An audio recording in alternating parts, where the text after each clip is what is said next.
nation, at least not just. We are also a Jewish nation, a Muslim nation, and a Buddhist nation, and a Hindu nation, and a nation of non-believers. And even if we did have only Christians in our midst, if we expelled every non-Christian from the United States of America, whose Christianity would we teach in the schools? Passages of Scripture should guide our public policy. Should we go with Leviticus, which suggests slavery is okay, and that eating shellfish is an abomination? Or we could go with Deuteronomy, which suggests stoning your child if he strays from the faith?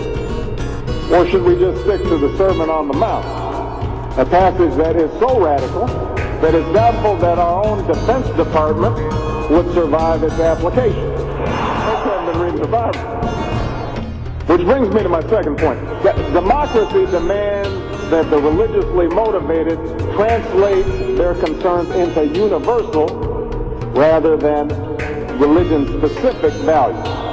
What do I mean by this? It requires that the proposals be subject to argument and amenable to reason.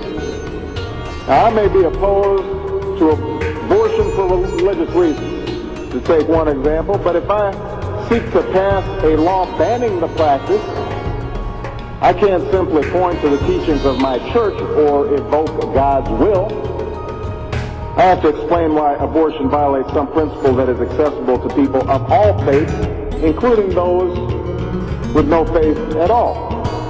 Now, this is going to be difficult for some who believe in the inerrancy of the Bible, as many evangelicals do. But in a pluralistic society, we have no choice.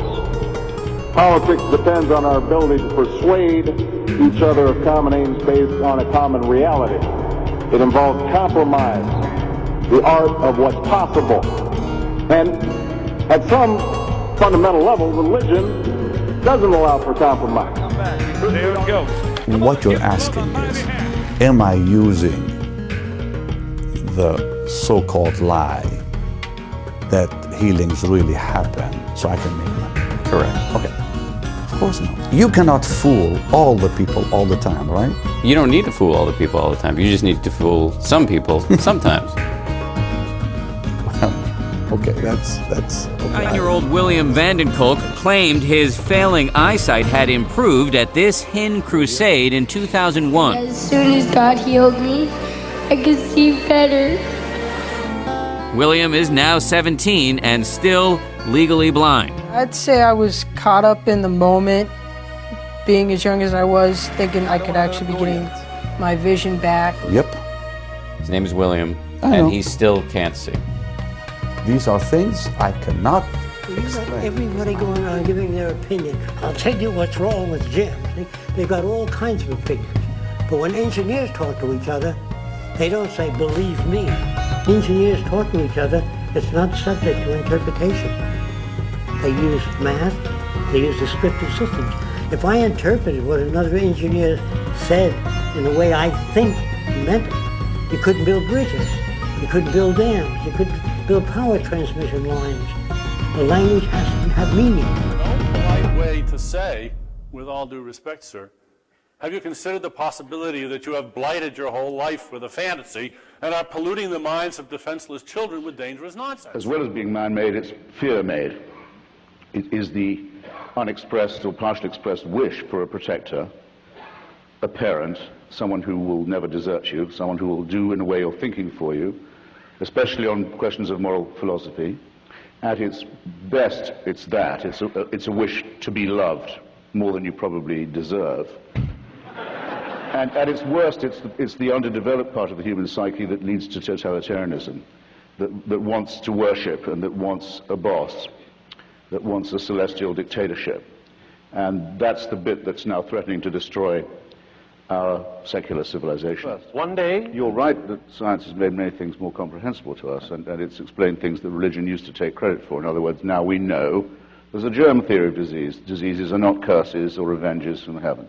Same with earthquakes and so on. The stuff they used to teach us, and many of them still do, is nonsense. Evil nonsense as well as ignorant nonsense. But it's also taught us, just in my lifetime, an enormous amount more about how little we know. We're much, much more ignorant than people who lived before Galileo. Because we have now an increasingly large idea of the fantastic expanse of the unknown. That's precisely the moment at which to say that skepticism is what's necessary. Inquiry, debate, doubt. Where's faith in this? Where's the usefulness of faith there? There's no usefulness. That's very useful. I'm not very impressed by people who say, well, I wish it wasn't true, so I'll try and act as if it isn't. It is true. Everything is governed by entropy and decline and annihilation and disaster. And you're born into a losing struggle, and because you're a mammal primate mammal, you know you are, and you know you're going to die, and that there'll be a lot of struggle and pain on the way. I don't want a world without anxiety and grief and pain and struggle. I can't get it. No one's saying you but can't those have who offer that. it to me, I spurn the gift. I don't want what you want. I don't want the feeling of eternal love and peace. Love and peace, very, very overrated in my view. One of the many reasons, actually, I should despise all religions equally, but and I do in a way. But one way in which I prefer Judaism to its rivals is that the emphasis is more on justice than on love. I want to go to the rabbi. Why is that not misanthropic of you, that attitude? Misanthropic doesn't mean I have to hate people. Well, it means I respect. It means I respect them enough. It means I respect them enough not to offer them false consolation. I do think it's important. The realm of illusion will not help you to cure this. A common argument from the religious community is that you can't trust science. Because science has an agenda. Science is always changing its mind, revising, updating, adjusting. So it's unreliable. Whatever science discovers, it'll certainly change again, right? Well, science once thought the Earth was flat. But thanks to the groundbreaking work of Aristotle, Eratosthenes, Magellan, improved surveying instruments and map-making methods, and ultimately the use of space telescopes and satellite cameras, science now knows the exact shape of the Earth. Science did change its mind, but only because the evidence called for it.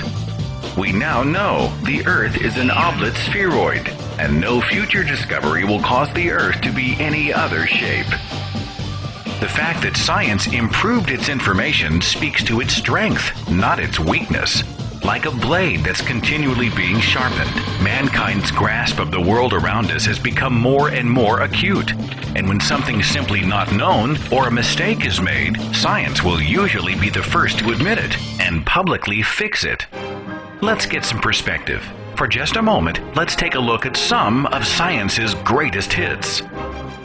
In modern medicine, the invention of anesthesia, the mapping of the human circulatory system, the X-ray, penicillin, vaccines for polio and smallpox, the typing of different blood groups, the invention of the pacemaker. Science harnessed electricity, and now it powers the world around us. Everything from the common wristwatch to the Hadron Collider. Our knowledge of electricity has changed life as we know it.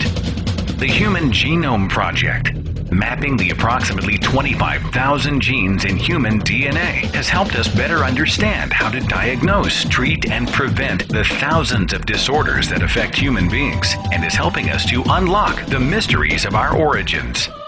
The exploration of space. Modern-day telescopes and expeditions into space have given us a window into the stars, expanding our knowledge about the origins and nature of the universe around us, have sent us to the moon and allowed us to navigate the surface of other planets.